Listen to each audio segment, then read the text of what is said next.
আগামীকাল ধর্মশালায় এক high voltage লড়াই। ভারত বনাম দক্ষিণ আফ্রিকা সিরিজের তৃতীয় টি-20 ম্যাচে মুখোমুখি হচ্ছে। ম্যাচ শুরু সন্ধ্যা 7টায়, স্থান হিমাচল প্রদেশ ক্রিকেট আসল স্টেডিয়াম।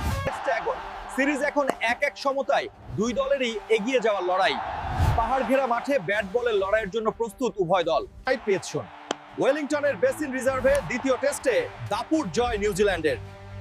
দ্বিতীয় ইনিংসে ক্যারিবিয়ানরা আবার ভেঙে পড়ে মাত্র 128 রানে ডাফির 5 উইকেট। 57 রান তাড়া করে 9 উইকেটে সহজ জয় কিউইদের।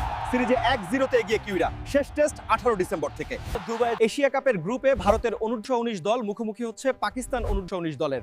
ম্যাচ শুরু রবিবার সকাল 9টায়, ভেন্যু আইসিসি একাডেমি গ্রাউন্ড। দু দলই সমান শক্তিশালী। শুরু হবে হাই ভোল্টেজ তরুণ প্রতিভাদের লড়াই।